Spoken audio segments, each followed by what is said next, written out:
During his campaign, President Trump reassured Americans that he would not cut Social Security or Medicare benefits, promising that not a single penny would be taken away. I will not cut one penny from Social Security or Medicare, and I will not raise the retirement age by 1 day, not by 1 day. On the surface, that's great news, but is this even possible? Do we even believe him? Well, here's where it gets complicated. Trump has proposed eliminating federal taxes on Social Security benefits, which are currently paid by about 40% of Social Security beneficiaries. Well, this sounds like a win for all of those receiving Social Security. We're going to do a lot of things. For one thing, no tax on Social Security benefits for seniors. Social Security benefits haven't always been taxed. The tax was created to generate more revenue for Social Security in 1983 and expanded in 1993. This would just be a reversal of that tax. So how are your benefits taxed? Well, Social Security benefit taxation is based on what the administration refers to as your combined income. That is your adjusted gross income, or AGI, plus any tax-free interest and 50% of your Social Security benefits. Add those numbers up and you get your combined income. If you file single and make less than $25,000 of combined income, or if you are married and make less than $32,000, your benefits are tax-free already, so you are completely unaffected by this in 2025. However, if you make over those levels, either 50% or up to 85% of your benefits could be taxable, and Trump's plan would benefit you. If we stop collecting taxes on distributions, that would be less funds into the trust fund and result in depletion even faster. But really? Well, according to the Social Security Administration, only 4% of the trust fund is made up of Social Security taxation funds. 90% of the trust fund is from payroll taxes. Now, on paper, experts warn that by helping some retirees now, it would cost the trust fund over $1 trillion over the next 10 years, causing the fund to end 1 year earlier. What's interesting is that Democratic lawmakers introduced a proposal called You Earn It, You Keep It in 2024. It sounds like they agree with President Trump on eliminating the tax on benefits. Has Vivek Ramaswamy proposed cuts or changes to Social Security? Well, to my knowledge at this time, Vivek's focus has been on reducing the size of government agencies and proposing $2 trillion of spending cuts while hoping to invigorate economic growth. To this point, he has not specifically proposed cutting Social Security in any way. There's been speculation in the media that he would propose cuts, but so far that is just speculation. Back in 2023, when he was still running a campaign, he said, "No cuts for seniors on Social Security or Medicare. We have to stand by the commitments we've already made as a basic backdrop of trust." Now, what I'm focused on is economic growth, GDP growth in this country. Turns out that if we continue growing at 1% per year, you're right, we're out of money. If we're back to 4% GDP growth, we actually grow our way out of many of our fiscal problems. How do we grow the economy? Let's start with that. Unlock American energy. Drill, frack, burn coal, embrace nuclear energy. Put people back to work by no longer using federal funds to pay them more to stay at home. Reform the U.S. Federal Reserve, stabilize the dollar as a unit of measurement. Shutting down that administrative state, that's the source of most of the federal regulations that act like a wet blanket on most of the U.S. economy. This is our path back to 3, 4, 5+% GDP growth. And then against the backdrop of actually us having more money in our pocket, already growing our way out of our problems, our debt to GDP ratio improves if our GDP grows faster. Then we can actually have rational conversations about, let's say, quirks in Social Security today, like the fact that if you're a working senior, you're actually penalized for working. Many people want to continue working, and yet in some cases there are seniors in this country that are only getting 2 cents for every incremental dollar they make because we disincentivize work. This is nutty.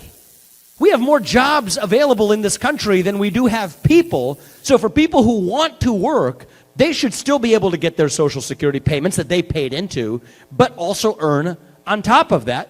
That's how we deliver economic growth. So that's working out some of these unintentional quirks in Social Security that waste money. Now, I had to go digging for that video, but there was a lot to unpack there. He doesn't favor changing anything for current seniors and stands by the commitments made. He sees economic growth as, quote, solving a lot of these problems. He wants to increase the American workforce and therefore increase payroll taxes by disincentivizing unemployment. He wants to reduce regulation, which he believes will help businesses grow faster. He'd like to fix Social Security quirks. And this is actually the first time I've heard anyone talking about this, but it's true. If you want to keep working in retirement, while collecting Social Security benefits, in many cases, your benefits are reduced. If you collect Social Security benefits before your full retirement age or your FRA, and you decide to continue working, your benefits are cut. There's actually a formula for that, but that's too deep to go into in this video. We could be disincentivizing people working in their 60s. And what about Elon Musk? Has Elon proposed cuts or changes to Social Security? To my knowledge, Elon has not publicly proposed any specific cuts to Social Security, but he has been discussing potential targets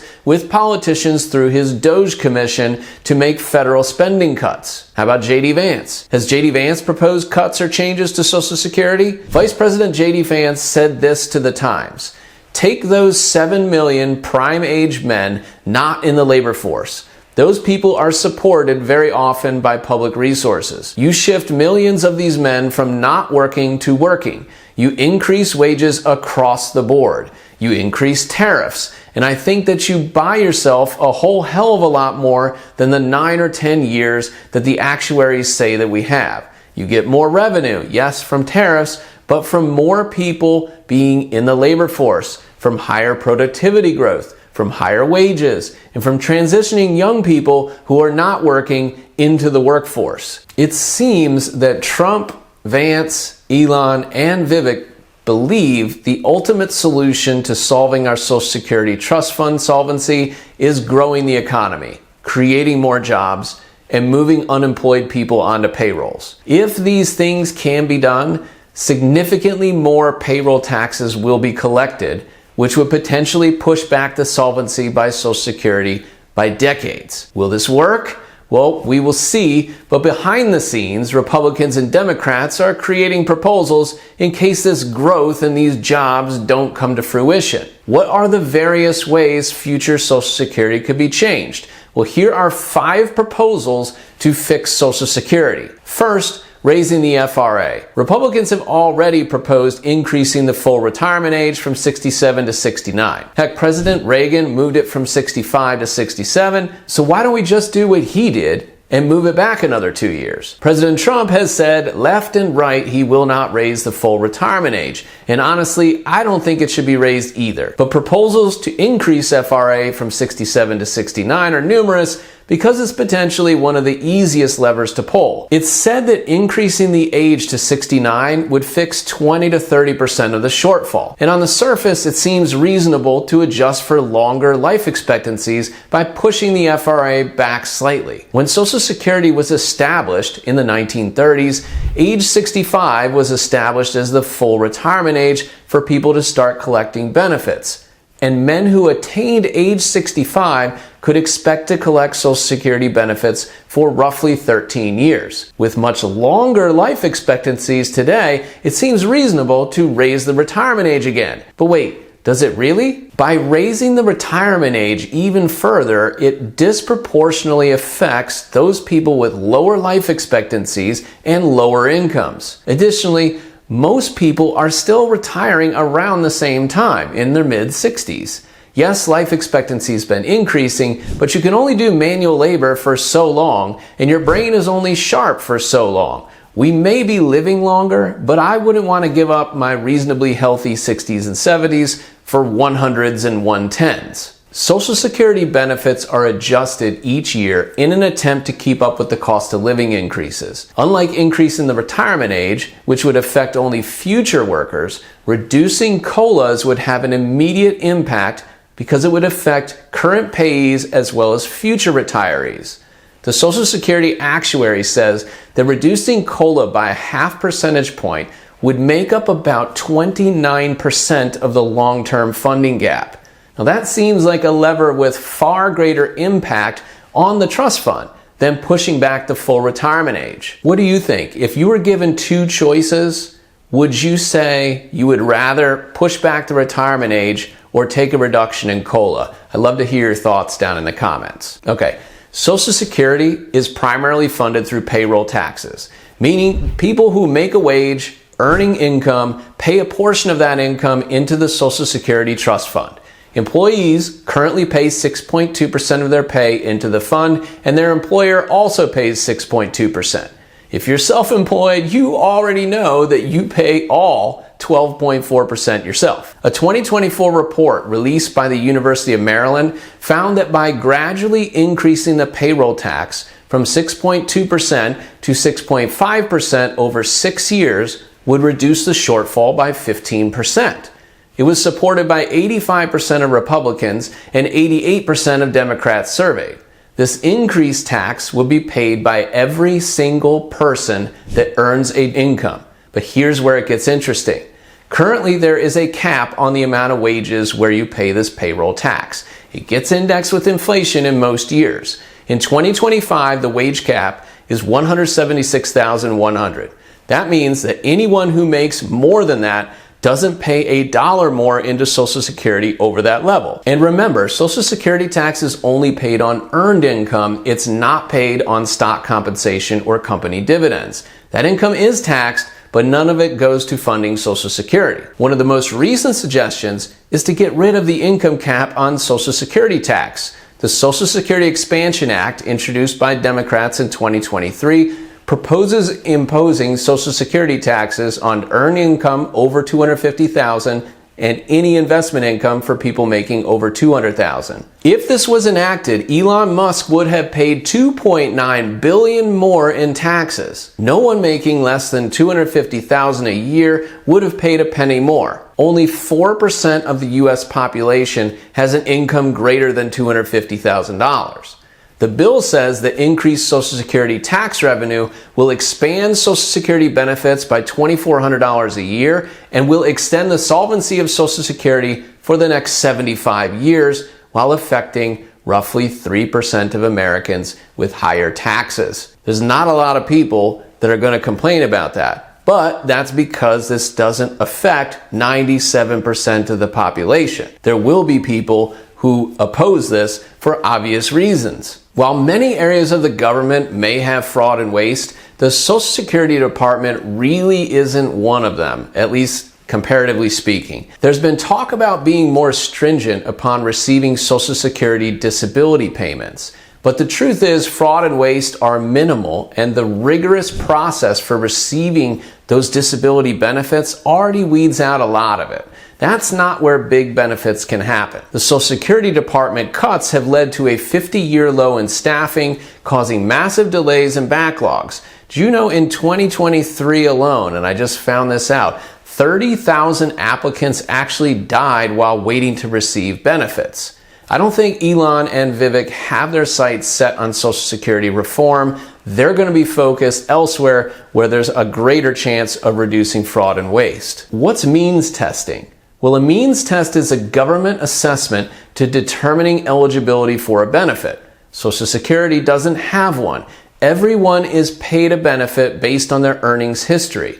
So far, Democrats and Republicans have not shown support for means testing, but some wealthy Americans like Warren Buffett have said it's a good idea.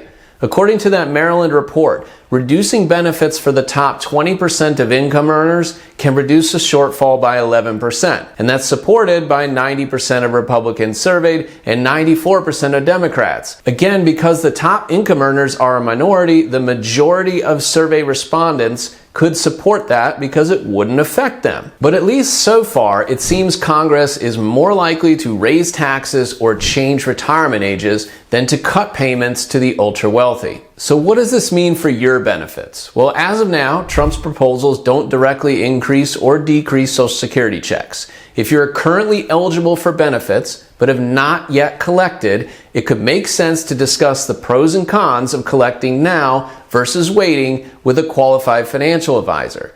Sometimes the benefits of delaying do not outweigh the benefits of collecting now. And with potential changes on the horizon, it's important to know your options. It's also important not to make important financial decisions based on speculation or emotion. Something will be done over the next 10 years. What will be done is anyone's guess at this point, but the reality is the current system isn't sustainable for younger generations. Staying informed and prepared is the best way to protect your future self. What's the best way to stay informed? Subscribe to the #1 personal finance channel on YouTube. This one, See the Forest Through the Trees. And make sure you check out my other videos on Social Security benefit planning. Drop a comment below with your thoughts on where Social Security is heading. Are you hopeful, concerned, or are you somewhere in between?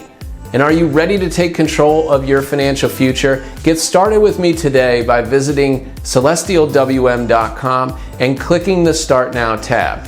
While you're there, don't forget to head to the Resources tab and download my 7-step guide to building your financial path. It's packed with actionable insights to set you up for success. And be sure to check out this video next for even more strategies to supercharge your financial plan. Let's make your goals a reality.